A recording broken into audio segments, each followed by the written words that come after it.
Mr. Sullivan. Yes, Mr. Jackson. Wow, you beat me today.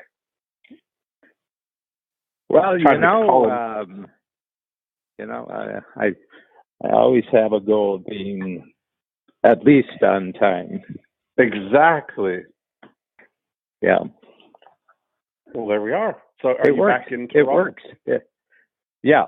We've been back just a week now, so we had a terrific, we had a terrific time. And, I had talked to you just a couple of days after I got back from Toronto. But, boy, I'll tell you something. This is kind of like a great, one of those measurement matters. But in my last 2 full weeks of work, so 2 5-day work weeks, I completed 23 podcasts. Wow. How great is that? With I'm just trying to think here. This would be with 8 different partners. So these are all your podcasts, not even as a guest on other people's podcasts. Well, partnership one, like with Joe and with yourself, and all partnership. Mm-hmm. And I have 2 more that I may not have told you about. So Ben Hardy has, we're collaborating on taking the little Who Not How book and making it, a big major market book. Mm-hmm. And what we've decided to do is to use a partnership podcast as the way of continually developing the book as we go through the entire writing process and the publishing process and then the promoting process. So we're going to actually use a podcast as a vehicle. Oh, wow. Discussion. Well, we have to listen to that one with great. We have dates in the calendar anyway for just teamwork. Up to date, keeping ourselves up to date. And I said, well, why don't we just turn them into podcasts? That's great. Yeah, awesome. Yeah, I was just with Ben. Yeah, I know you were in Orlando. Here, he was.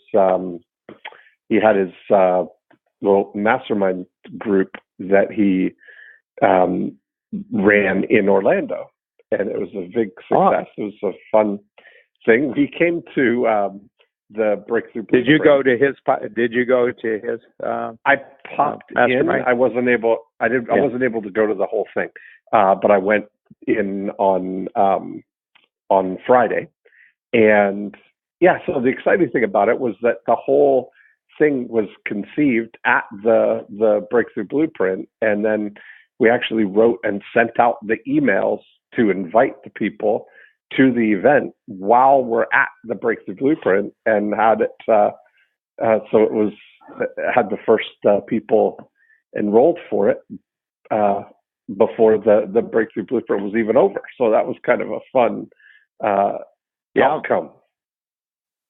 Now, when you say you just popped in, what form does that take? I'm trying to visualize how you. So what I do, Dan, is I sit in my comfy chair. I cross my arms. Floating? I cross my arms and I close my eyes, and then I scrunch my nose and nod my head, and then I end up in wherever I want to go. No, this is like this is like a Alice in Wonderland. Conjures up Alice in Wonderland. Yes, exactly. Transportations, yes. Yeah. And he was doing it over in near Celebration, so I was able to be around, just drive over. Yeah, it was there. 30 minutes away from me. So it was good. Yes. It was a nice and thing. I just wanted to tell you I just wanted to tell you the other podcast so I don't forget it. Oh, yeah. I just started that on Thursday, and I started a podcast called Podcast Payoffs with my, really first-class podcast manager, Gord Dickman. And because we're getting a lot of requests, people, want to know about podcasts, and we'll be sure to mention mention you. As a matter of fact, we might just invite you on as a guest of one of our shows, just to explain Dial, Talk, Done. Yeah, that would be great. As an initial medium, that people can just experiment very, very quickly with a podcast framework and literally have one in a couple of days if they want to do that. That's what our new, we have our basic philosophy is that we make doing your podcast as easy as being a guest on our podcast. Wow. Oh, that's a great line. That's a great line. That's really what it is. Yeah. So we can pencil you in or write you in. Of course. Or, yeah. Sharpie you in. I'm not quite sure how we would do that. As you wish. But anyway, and it just seems to me that this podcast, if I look at, I have 10 series now, and I've got 4 of them now in the top 5% of all podcasts in the world, and you do too, of course. But I have 10 Times Talk with Joe, and I have Exponential Wisdom with Peter Diamandis, which are in the top 2%.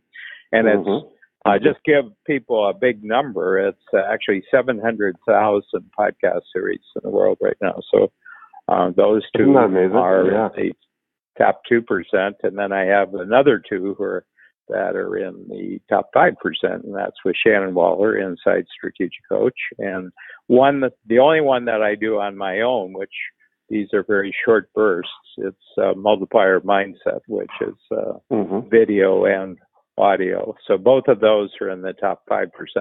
Top 5%, you're getting more than 6,000 downloads per episode, and top 2%, you're getting more than 20,000 per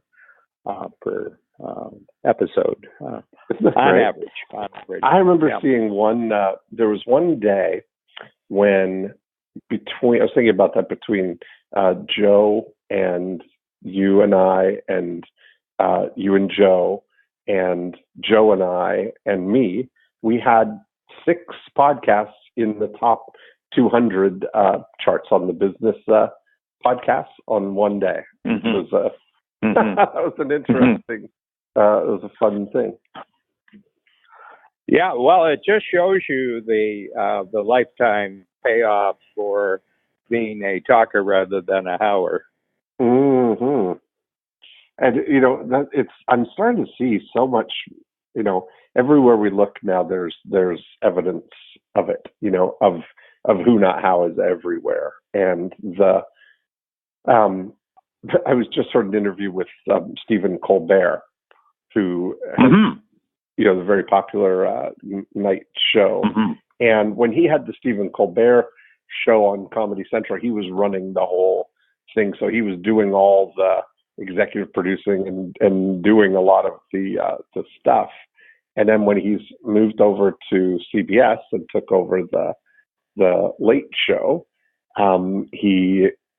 they gave him a showrunner who now does all of the actual all the stuff. And so Stephen is really, he comes in and he does his part, but he's he's a contributor to the ideas and stuff, but the showrunner is actually it was funny because to hear him talk about it, it wasn't that he was it was on Howard Stern actually, and Howard was asking him, so you're like the guy, you're ordering the pizzas and doing all the stuff, and the guy goes, well, not exactly, I say it's okay to order the pizza. So it's like he's the Who wrangler, and it's so funny that the showrunner is actually a misnomer because he's not actually doing anything either. He's making sure that there are people doing the things that need to be done. And that was kind of the protection layer between Stephen and the actual the howing or the doing, Yeah. Well, what's interesting, and I don't know if this is generally recognized, but when you see really, really high performance individuals who've really, really, gotten to the top of their game, and their game is widely known, like sports or entertainment, or someone like, being on network, on a major media, that they're really, they're even better than they ever have been previously in their life, because previously in their life, before they were well known, they had to do a lot of hows to actually, get noticed.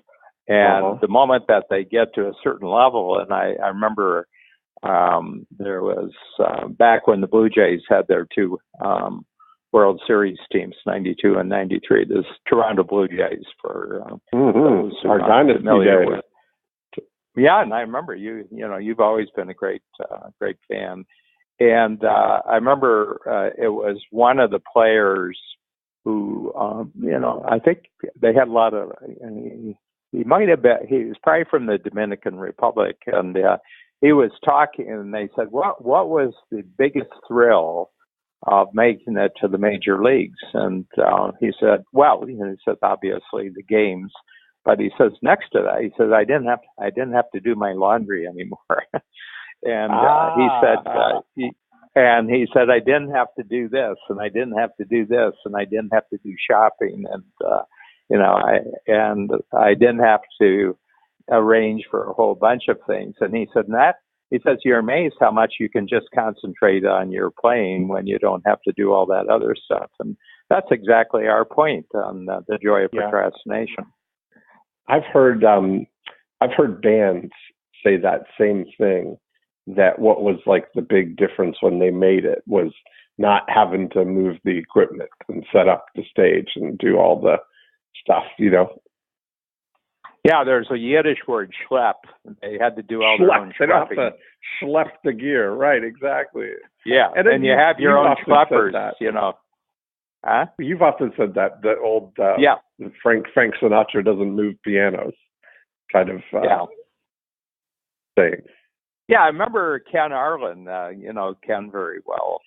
He's 27 years in the program, and when he came into the program, he was in the very first Chicago workshop when we moved out of Canada, and we had our first out of Canada workshop group. He was not only in the first one, he was the first person who actually signed up, because his sister is Adrienne Duffy, who's one of our coaches, and she encouraged him to get into the program. And Ken had a band in Chicago, and with him as one of the musicians, they had a 6-person band. I think they might have had a musician and a sound technician, but then everything else had to be done by Ken and Ken and Nancy, his partner and his wife, and they had to do everything. They had to do setup, they had to carry everything, and all.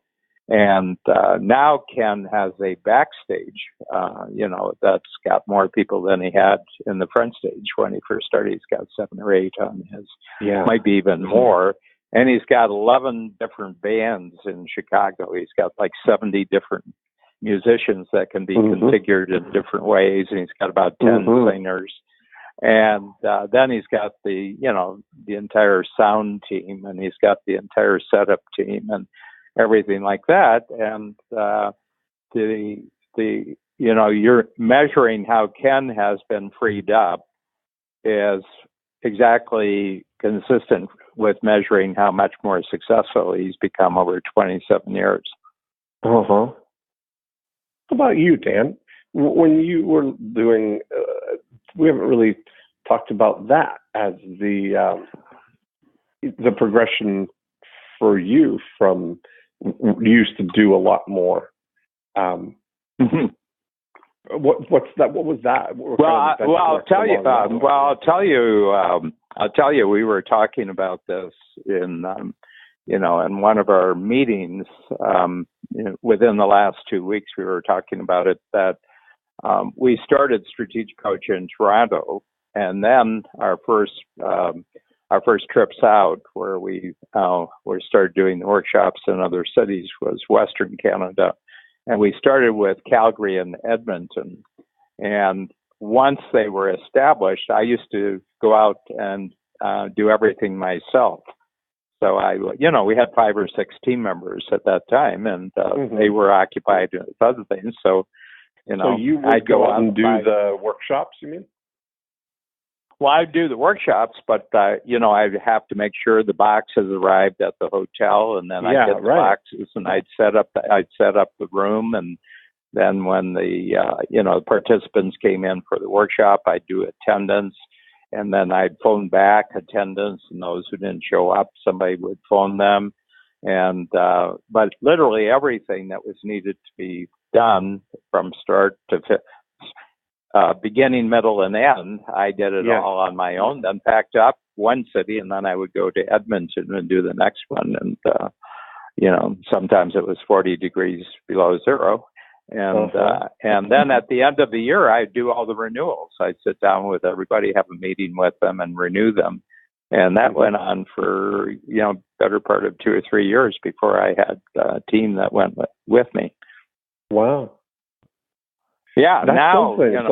So that's an interesting development. So you were actually doing workshops in Edmonton and Calgary. So you would go there every quarter. Yeah, every quarter. And then if we went to Vancouver, Babs always felt that it really deserved her presence of going to Vancouver. Of course, yeah. She says, I think Vancouver I really need to be there because she loved Vancouver. But I think it was just the two of us. For at least a year, and then we started taking team members. And, and we got big enough. And now, if I were to go anywhere, we were in London, I just did introductory presentations, and our best ever, by the way. We have 23 sales so far from an intro that we did about 2 weeks ago. And, but if you counted up my team, I had 9 team members there, 4 from Toronto and 5 from the UK. So 9 team members at the Four Seasons.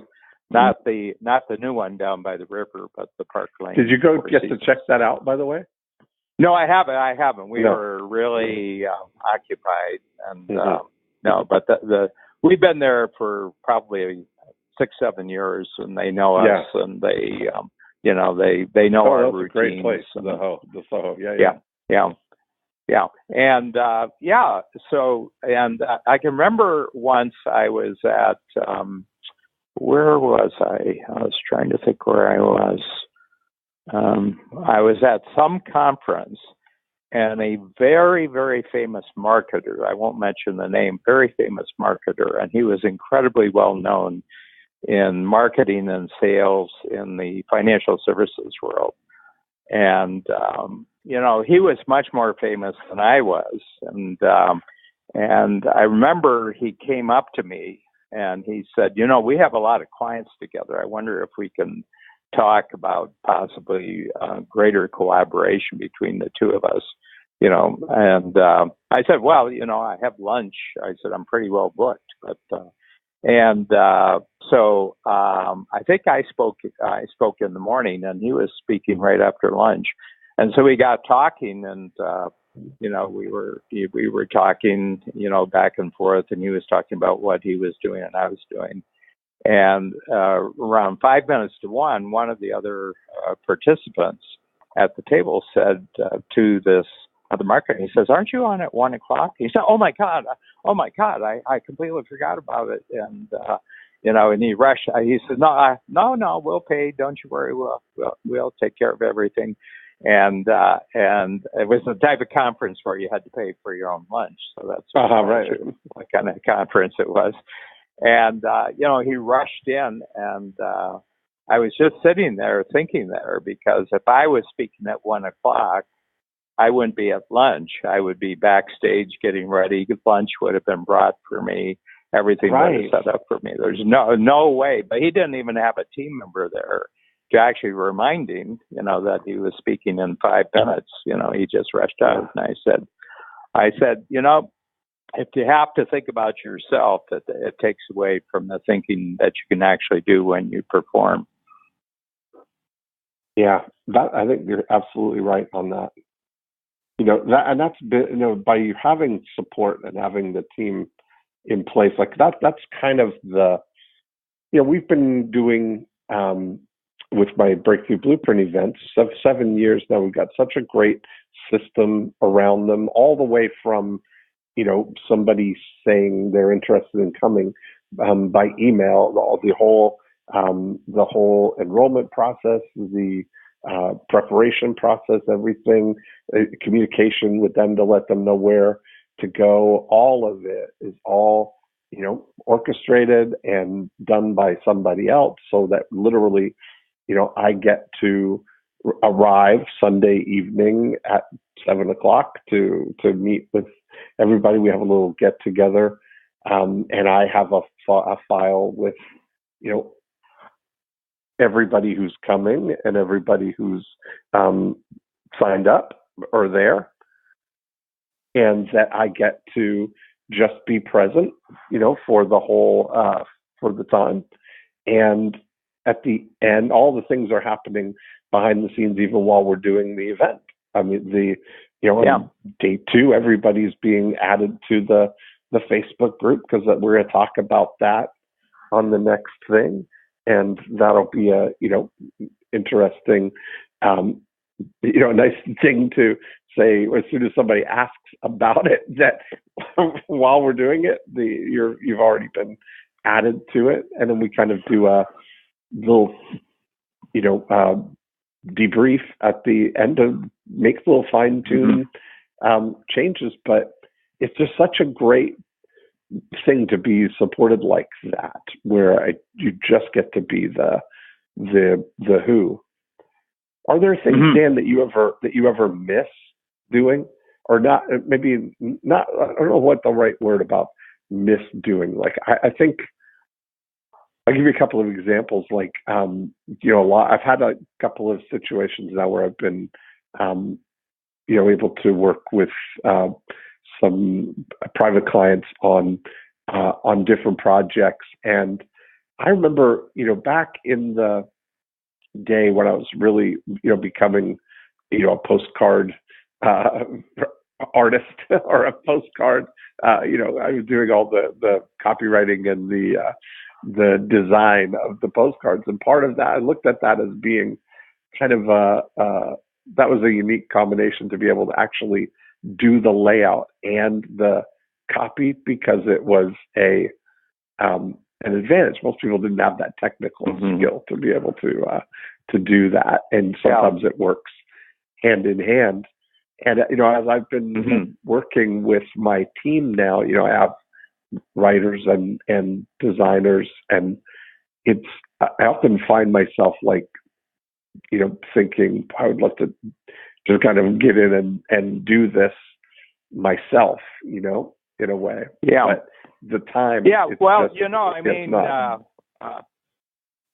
I just want to respond there, is that the theme of our podcast here is really it's my sensor, that, I'm a binary person. There's what fascinates and motivates me, and on the other side of the line are things that I would procrastinate on.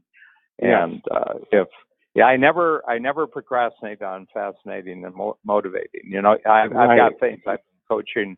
This is the 30th year of coaching, and I would never procrastinate on a chance to coach, a workshop.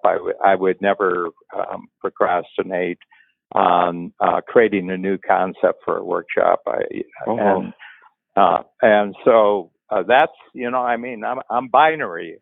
It's one or it's zero. There is no in between. There are no in between fractions between what I find fascinating, motivating, and what I procrastinate on. And the moment I sense any procrastination, I say, okay. Who's the who here? Who's the here? Yeah, I'm not the who here. This is a clear indication. And it's been, and I would say it's been 10 times sharper, that sense, that awareness and that sense, since we've been doing this series. Yeah, that's the thing, is that I really do. That's why I brought it up, I wouldn't want Dean. I wouldn't want Dean to see me in the act of procrastination. Yes, I know exactly how you feel. You're like the big procrastinator. You're like the big god in the procrastination world. Like I said, oh no, I wouldn't.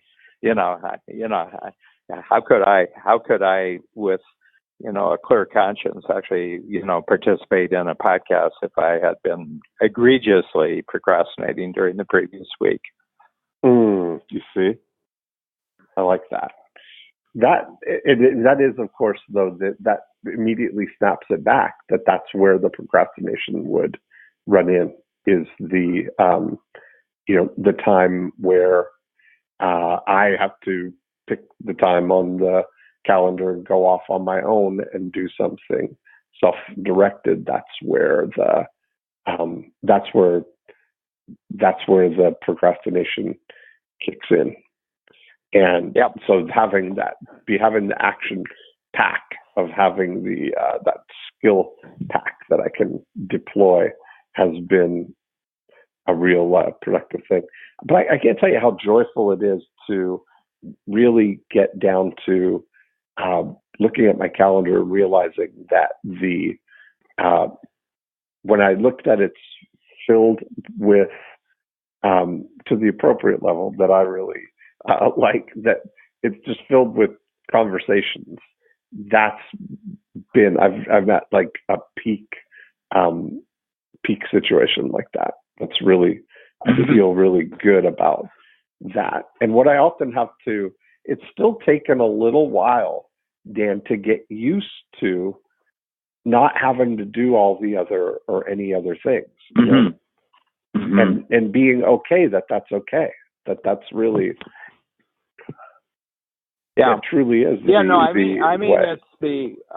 It's the biggest block, that I gave a statistic in one of my workshops just at the end of April, and I said, I was just looking this up, and in the United States, and these are 2-year-old figures, this is 2017, there were 27,300,000 incorporated companies in the United States, and of those 27,300,000, 21 million of them were one-person companies. Okay, so more than 75% of them were one-person companies. One person means they might have had a secretary or some other staff there, but basically one-person operations. And then the next 6 million were less than 20 individuals. So you're up to 27 million, then everything is under 20 individuals. And then you got the big ones over 300 million. Of the 300,000 above 27 million are really where the growth is, where the job creation is, where the big revenues, the big profits, and everything else. And I said, there's a reason why small businesses are small businesses, why they're small. And the reason is because the individuals running them never got past doing the house. That is it, isn't it? That they're not used to, they're still in the doing it phase. Yeah, and there's a number of it. Some of them don't like it, but they feel badly. That they're not doing it themselves. Why am I asking someone else to do that? So this is a message from some time in their past. And the other ones feel that if they don't like doing something, then they feel a little bit badly about having someone else not do something that they don't like, thinking that no one else would love doing this. And of course, that's not true. And the third one is that there's still some kind of being tested for doing all the hows, and I remember there was a very, very famous television on the cable when cable came up, and this was a woman who was a financial expert, and apparently she prided herself that she put on her entire show and ran her entire business with no help whatsoever. And I said, boy, you're hitting your head. You're not going to improve, and you're hitting your head on the ceiling. And then, of course, I haven't seen her now for about 5 years, and she either really made off like a bandit and she retired somewhere, or she just she just couldn't keep it up. But there is this thing built in, and I think it's very recent in history, and I think it's with the encouragement of the new communications technologies that people are starting to see in bold relief, how they feel when they're trying to do everything, and how they feel when they have as much support as they ask for is available to you now in the new virtual world. And just generally, if you have a mind to put together a big support system, you can do it really quite quickly. And our age, far faster than you and I could do it 25 years ago.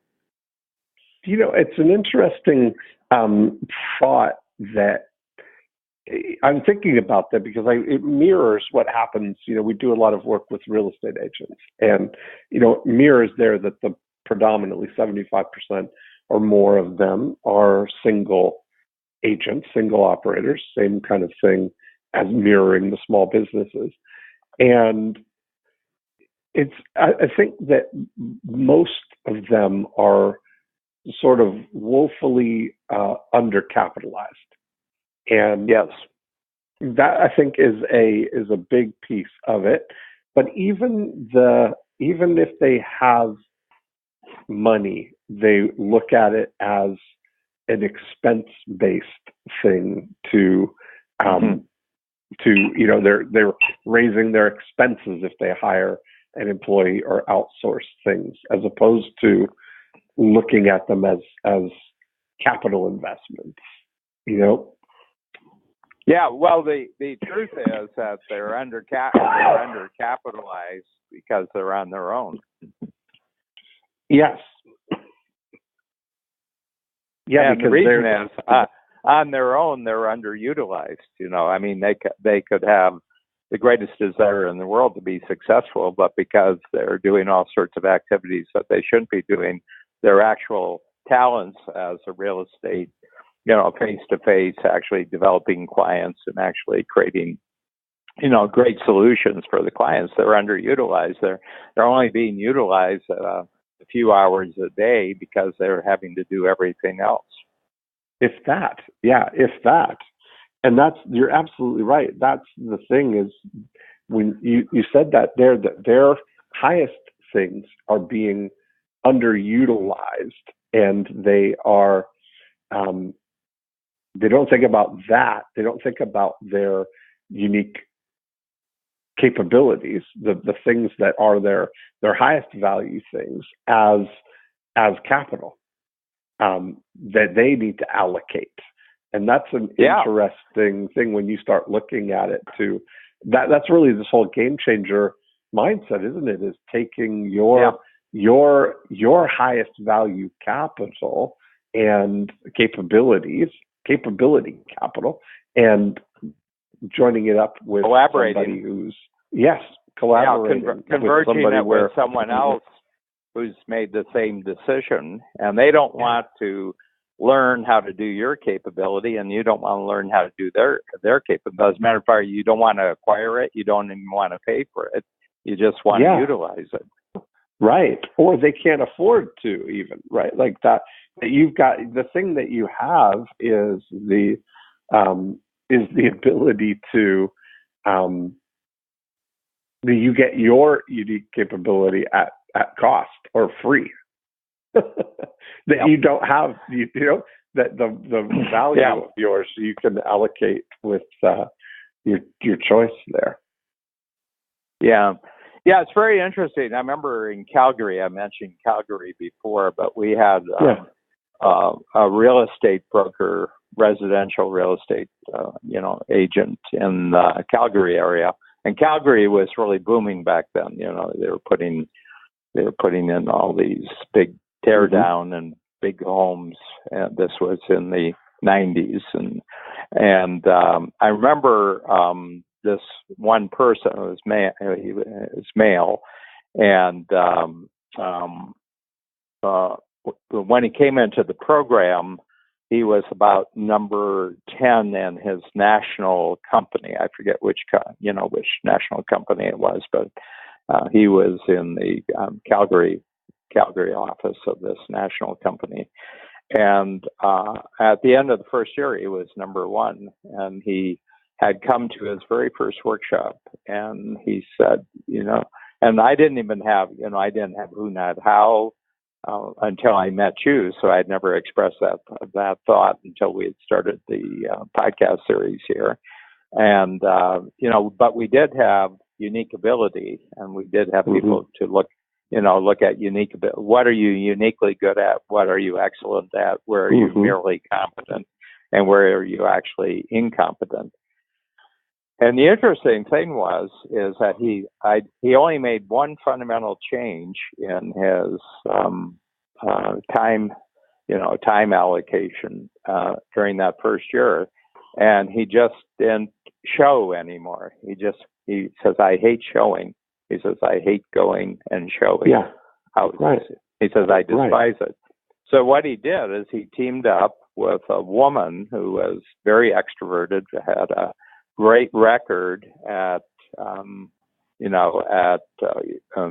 actually showing houses and having people buy, but she just hated the other parts of the insurance business.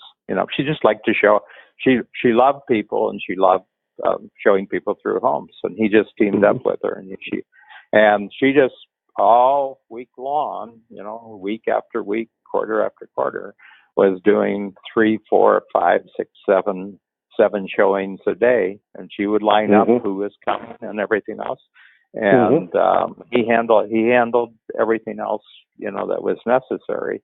And that one change, and then he didn't pay her half and half because she wasn't great at the other part of being she couldn't get listings. She couldn't close, and everything like that. So, and everything. And he took her best capability and took his best capability.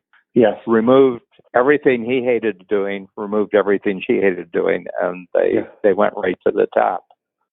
Now that's a smart thing. Like, so, we call that a showing agent, and that model of paying people to just show homes, because for some agents, just like you're describing, they would love to just show homes and then know that they've got that on their calendar and get paid, $25 per house to just show homes, or get paid, $20 an hour to show homes. But they know that that's all they're going to have to do.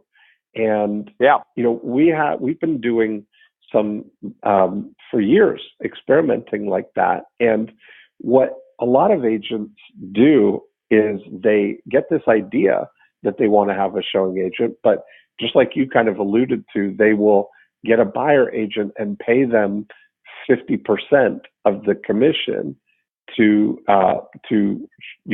handle all the showing stuff with the buyers, but they only get paid when that person buys a house. And a lot of people are not, they would rather get $25 an hour to show homes, guaranteed, for every hour that they're showing homes.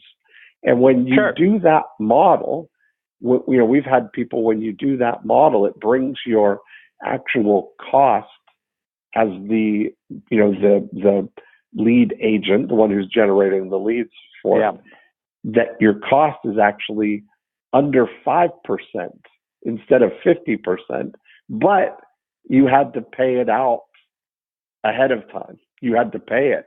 You're the one taking the risk. It's like that, the ultimate entrepreneurship, right? It's the capital allocation that one of the people that we did a little case study with that on had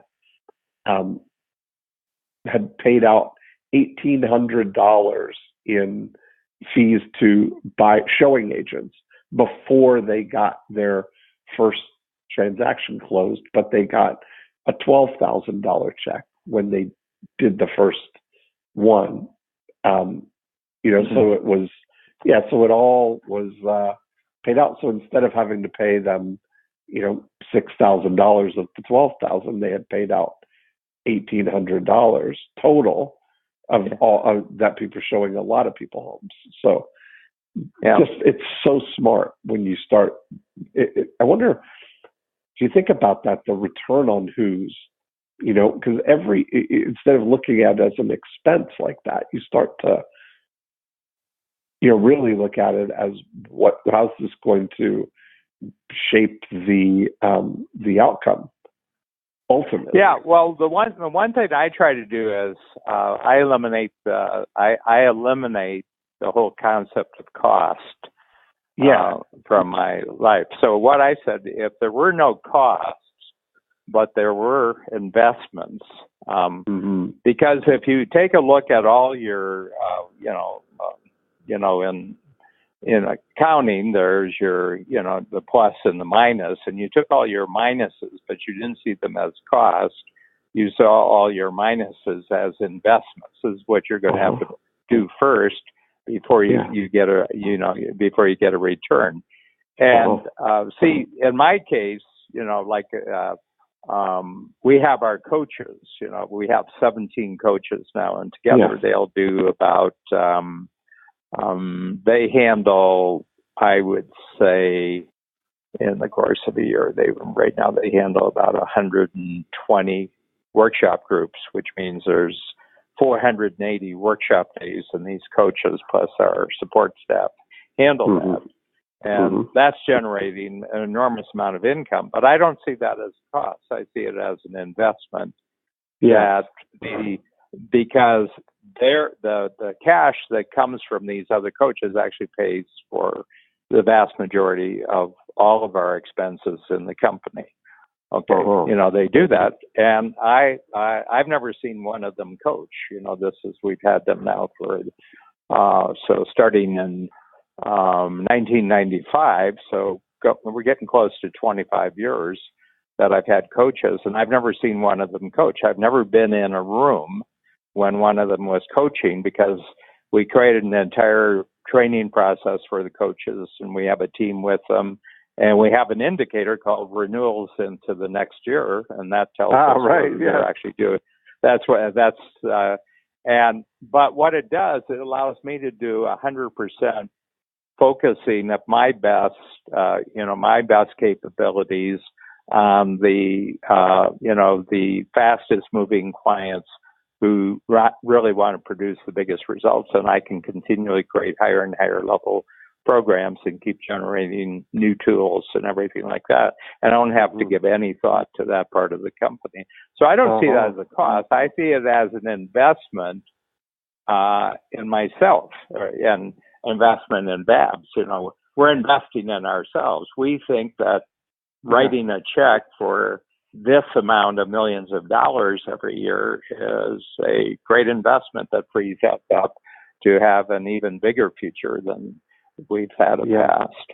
So I think that the word cost is a very, very bad word, because you're encouraged to cut costs, but you're not encouraged to cut. Nobody is ever encouraged to cut investments. That's exactly right. Yeah, that's the whole thing. That's why I get that. That's the thing that you and unless you're really, you got to be thoughtful.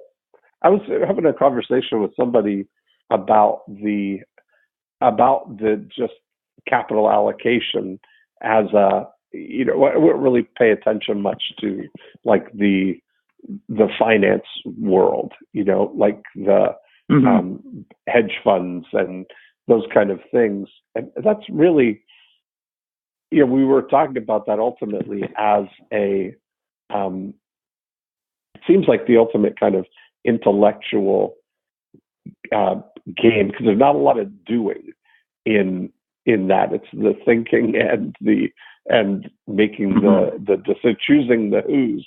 Who am I going to leave this capital with? To who am I going to allocate this capital to go with? And it's the same thing with people, in finding who's.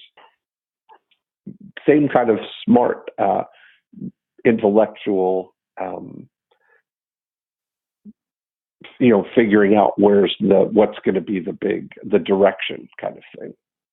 And you see that you look at it, that the vehicle that you have is all the intellectual property of the workshops, the methods, everything that you've already figured out and packaged up, so that now somebody else could do it, but it could be done by a who. And now the capital. Yeah, I mean, when individuals first come into coach program, they come and they sit, and one of the first things they talk about to me at a break is how I might have 12 to 15 team members sitting in the room, and they said, why so many staff members here? Why you don't need that many staff members? And I said, well, one of the things that we make certain of is that everybody in the company, every quarter is in a workshop, and once a year they have to be in my workshops, so that they're very, very clear who it is that they're serving, even though they're not front stage role necessarily in the company, but where they are in the company, they know who it is that we're doing all the work for. And they also know what the program is that we're actually selling to the public. And I said, and the other thing is I want them to actually do the planning tools for the day and actually plan out their own progress in the company. So I said, no, I mean, they bring up, it's a big cost to have your team members, sitting at the back of the room. I said, there's no cost whatsoever. It's total investment.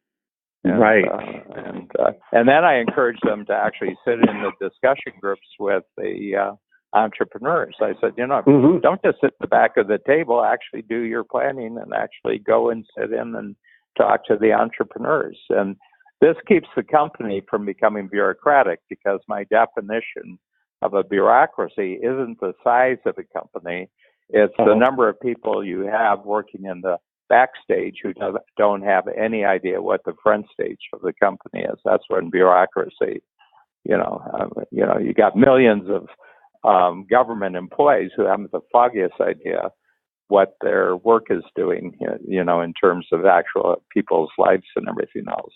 Corporations that's true for, and everything else. So I said, my people, this is an opportunity. I mean, this is a great day. This is a great investment day for us, is to have them actually seeing who's in the room and what what our entrepreneurs are actually saying about their lives. I said, this really knits and keeps the company all really keyed in on exactly why we exist as a company and, the value that we create.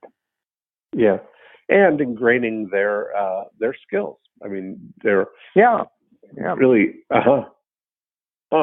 Yeah, and and we have 130. I think the last number is 130, and we have 75 of our team members who've been with us for more than 10 years. And there's a number that if a team member leaves, it's their salary. It's 150% of their annual salary to actually replace all the trouble you have to go through if they, they're really capable and they leave. It's going to cost you 150% of their salary to actually get things back up to even again when you replace them. And I said, if I keep them for 20 years and they're great at what they do, they keep contributing for 20 years. I wouldn't if I didn't have them in the workshop once a quarter. They'd leave a year, 2 years, and everything else. So I said, probably this is one of the smartest investments we make in the entire company. Yeah, that's so smart. I had one other thing that I wanted to ask you about. I heard a CEO, and I wish I could remember which company it was and what the context was, but it struck me. Somebody was asking. They wanted to go through his whole day, like what's his day look like, and it struck me that he was saying his day starts the night before, where he's looking. It was really what he was describing was almost like win streak without using that word, of looking back and seeing what the wins were for the day, but setting up his most important 3 things for the next day, and so that he was going to sleep always with his subconscious at work. And I think Warren Buffett certainly does that. I don't know if that's who you were referring to. Does he? Tell me, because that may have been. Well, who it was. He says, I'm a very loosely scheduled person. Yeah, he says very seldom is it more than 2 or 3 days ahead. And he said, I just kind of get a feel as one day proceeds, kind of what might really be important for tomorrow. And then he says, and then he said, I talked to my assistant, scheduling assistant, says, I think tomorrow these are the 2 or 3 things that we want to do, and largely, they're usually, he's either working with his key team members or he's working with key companies that they're invested in. He's just talking to the owner that they've invested in and everything, And it really strikes me, that I had one of my limousine drivers. I have a limousine company that basically all the driving that gets done for me in Toronto is I'm in the back of a limousine. And he was telling me that he had Warren Buffett for a whole day, picked him up at the, came in on a private jet, and then he got picked up and he was just driven around all day. And he said Warren Buffett asked to sit in the front seat. He says, we're going to spend the day together. He said, why don't I just sit in the front seat and we can chat? And he had no one with him. He had no one with him. With him. This is one of the wealthiest people in the world, and he had nobody with him. And I was reading a report that says that Mark Zuckerberg, including his family and senior staff, they have 70 security personnel of one kind or another. Yes, exactly. So I said, it's kind of interesting. I mean, they're comparably wealthy individuals. If you're just talking about pure wealth, they're probably comparable. They're in the same league as far as wealth. But one of them feels comfortable just coming and traveling alone. The other one needs dozens and dozens of security personnel. And I was just reflecting. I said, well, one of them's got a mission statement of moving fast and breaking things, and the other one's got a philosophy of moving slowly and building things. Maybe that has an impact on whether you to be protected. Yeah, that is funny. The opposite. I hadn't thought about it like that, but that truly is the opposite effect. But what I was curious about for you was what are you drawing your 3 for the day from? Do you, because clearly there's more things than 3 that are kind of possible or demanding your time. Yeah, well, I've got one criteria that less and less of my participation in the company is backstage, and more of my company is, my participation front stage. I've got good front stage skills, so that's 3. One is I'm coaching, that's front stage. Number 2, I'm creating new concepts for my upcoming workshops. That's front stage. And the third one is I'm doing various front stage marketing activities like podcasts or writing my part of writing a book, my part of creating videos, and that's it. So I would say that if I took last week, for example, I certainly did.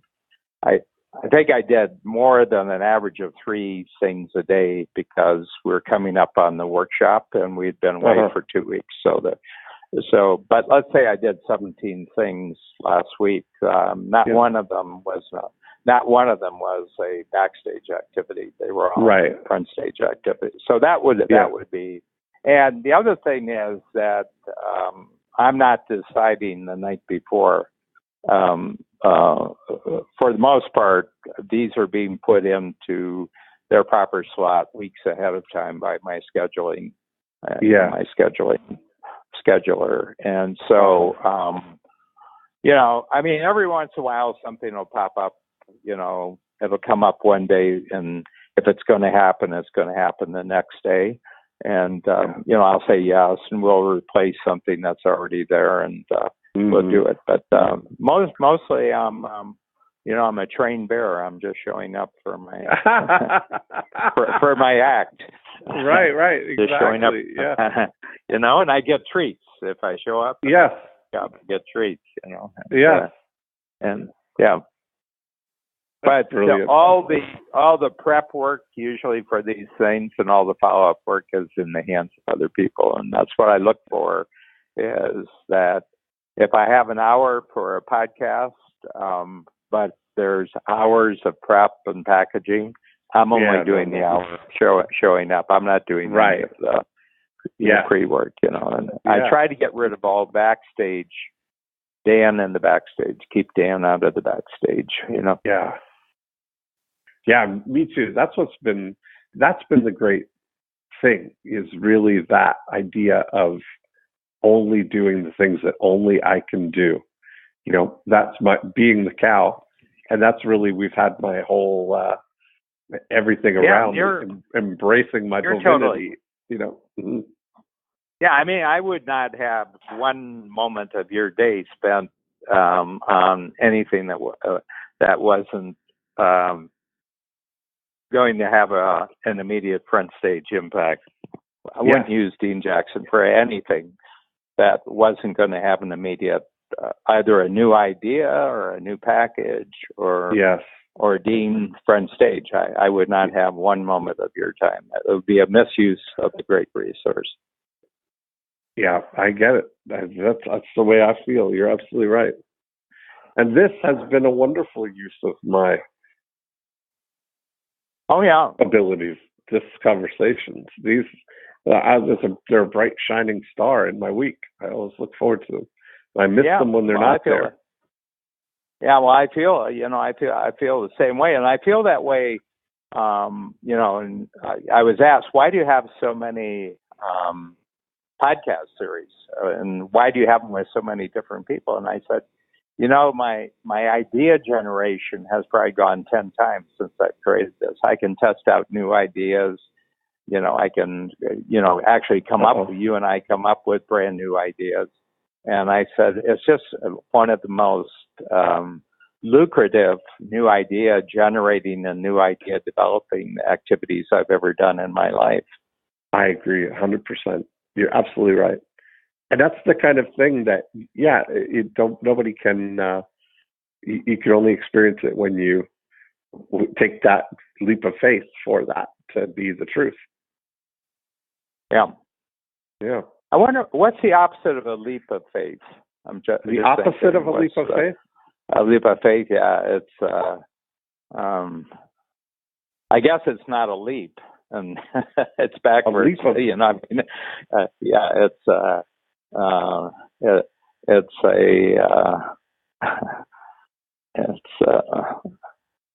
leap of. It must be something like. It must be a.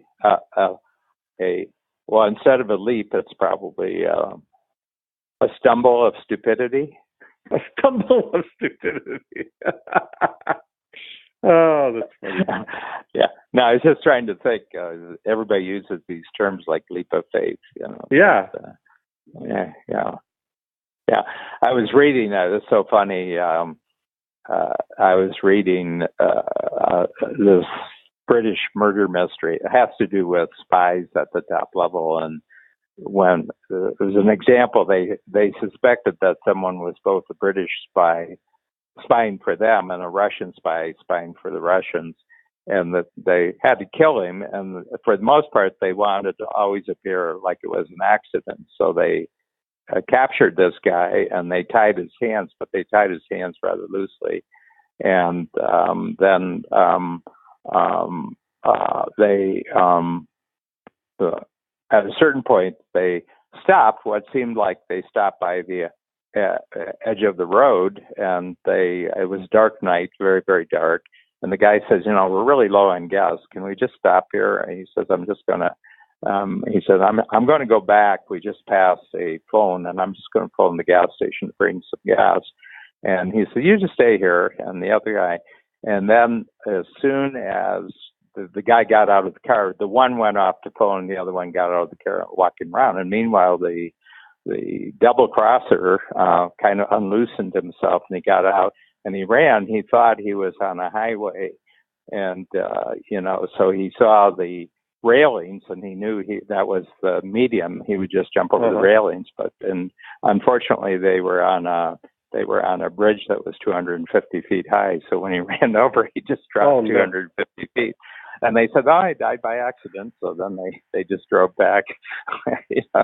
So that was a leap of faith. That was a leap of faith on his part. That was, yeah. But it was really funny because you can imagine it was pitch dark, and he said, I'll just jump across the medium and then I'll get to the other side. And there was no medium. There was there was a, I'll have to come up with a term, the opposite of leap of faith. Okay. We'll instruct our subconsciouses to work on that. Yeah. All right. It's a crawl of cowardice, or it's a crawl of caution, or something like that. All righty. Okay, Dan. We'll see you soon. We'll see you soon. Yeah. That's right. Okay. Looking forward to it. Bye. Okay. Bye.